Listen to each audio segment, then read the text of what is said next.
Buwan ng Wika, the month of language, we had the privilege, once again, to be part of a meaningful dialogue with Professor Alfonso, where he shared fascinating insights about the deep-rooted connection between the Philippines and Indonesia.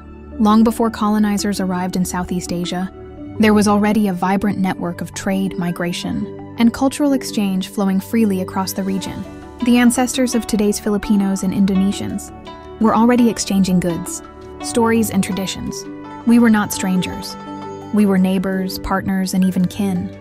But with the arrival of European powers, the course of our shared history changed.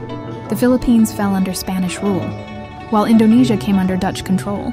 Yet, even during colonization, our paths remained entwined in surprising ways. One of the lesser-known stories Professor Alfonso shared was about a time when the Dutch occupied a southern island of the Philippines.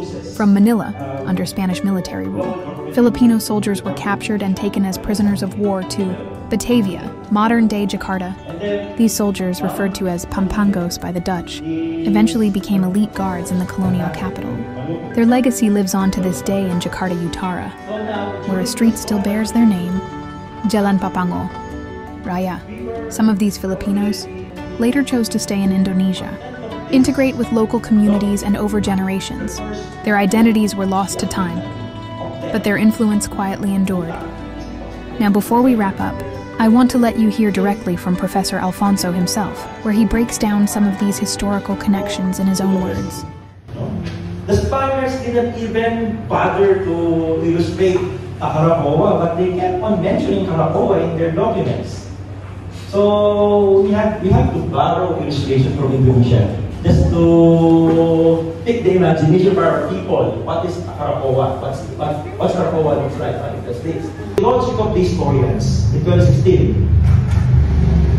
Okay, probably in the next generation will probably discover this name, but we should not deprive this man of heroic mold of his rightful place in Philippine history. So let's honor him, even though he's still, his name is still, because they were used to fighting in Southeast Asia before the Spanish came.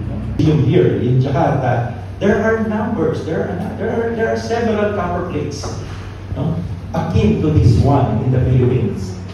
Arrived in Sumatra, both of them were surprised that there was this old man in Sumatra who knew the language of that Kapampangan soldier.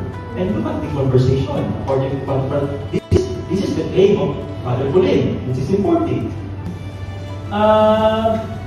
They met an old man in Sumatra, and when they asked, why did he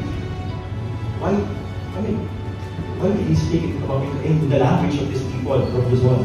And then that old man from Sumatra replied, you must be the descendants of the lost people, those who in times past set out from here to settle in other land and who were never heard again.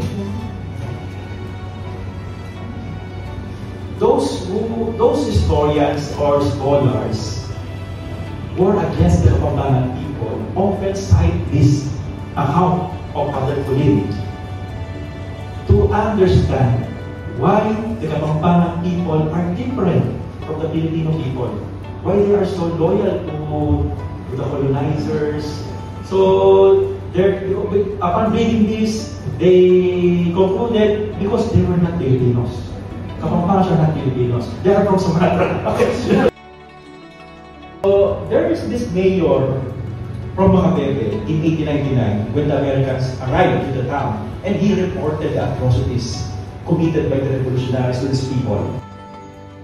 If you found this as eye-opening as I did, don't forget to like, comment, and subscribe to my channel for more content, exploring our shared Southeast Asian heritage, history, and culture.